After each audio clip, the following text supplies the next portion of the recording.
Dear listeners,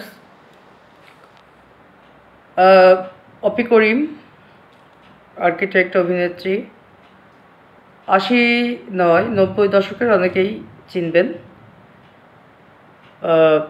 খুব প্রিয় একজন মানুষ, খুব যেমন চেহারা তেমন তার বাচনভঙ্গি, তেমন তার ব্যক্তিত্ব, তেমন তার শিক্ষাগত যোগ্যতা। তো তিনি মাছরাঙাতে সম্প্রতি একটা পডকাস্টে এসে বলেছেন যে মানুষের জীবনে খুব বেশি কিছু প্রয়োজন নেই, মাথার উপর একটি ছাদ, শিক্ষা সবার আগে অবশ্যই তিনি বলেছেন, এবং একটি যানবাহন নিজস্ব এবং ব্যাংকে কিছু টাকা, যেটাতে ইমার্জেন্সিতে নিজের বা বাবা মার ট্রিটমেন্ট করানো যায়। খুব ভালো লেগেছে কথাটি, খুব। আমি অন্তত 150 টাইমস মোর দেখছি। জানা কথা, কিন্তু একটা বিষয় এখানে আলাদা ছিল যে যখন ছোটোবেলায় ভূমিকম্প হতো তাদের মা তাদেরকে শেখাতেন, তারা 3 ভাই বোন সার্টিফিকেট নিয়ে 3টা ফাইল নিয়ে নিচে নামতেন দৌড় দিয়ে, কোনো ধন সম্পদ নিয়ে না। মানে তারা তখন থেকেই বুঝেছিলেন যে শিক্ষার থেকে বড় সম্পদ আর হয় না। তো নিজস্বতা বলে একটা কথা থাকে। আমার মেসেজটি হচ্ছে যে ছোট একটা উদাহরণ দিই, যারা স্মোকার তারা বিষয়টি বুঝবেন।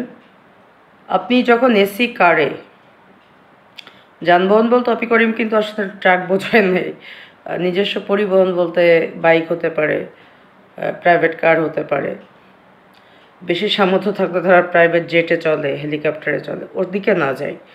আমরা যারা মিডিল ক্লাস ম্যান, আমাদের কথাই বলছে যে একটা প্রাইভেট কার যদি এসি হয় বা হাইয়েস্ট গাড়ি টাড়িতে যান, অন্যের গাড়ি, তো যারা স্মোকার তারা তো আসলে অনেক দূরের পথ হলে স্মোক করতেই হয়। তো যদি অন্যের গাড়িতে চড়েন, দেখবেন যে আপনি যখন সিগারেটটা ধরাবেন সাথে সাথে বলবেন না না না না না না, এসি গাড়িতে স্মোক করা যাবে না, এটা হবে না। বাট আমি রিসেন্টলি না, বেশ কিছুদিন আগে আমার স্যারদের সাথে একটা ট্রিপে গেলাম, এবং স্যাররা খুবই অনারেবল, বাট তারা খুবই উদার মাইন্ডেড, যে আমার মতো একটা ছোট মানুষকে তারা খুব এক্সেস দেয় সব কিছুতে, স্বাধীনতা যেটাকে বলে, স্নেহ, এটাকে স্নেহ বলে, খাঁটি স্নেহ। তো আমরা এসি গাড়িতে দেখলাম যে স্যার, আমি যদিও করি নাই তাদের সামনে, বাট স্যাররা দিব্যি এসি গাড়ির মধ্যে জানলা খোলে নাই, স্মোক করছে। তো এটাই হচ্ছে পরের অধীনস্থতা আর নিজস্বতা। তো জাস্ট স্মোকার দিয়েই উদাহরণটা বুঝালাম। তো প্রত্যেকটা জিনিস, আপনার মাথার উপরে ছাদটি কনক্রিটের না হোক, টিনের হোক বা গোলপাতার হোক, সেই ছাউনিটা যেন আপনার নিজের হয়।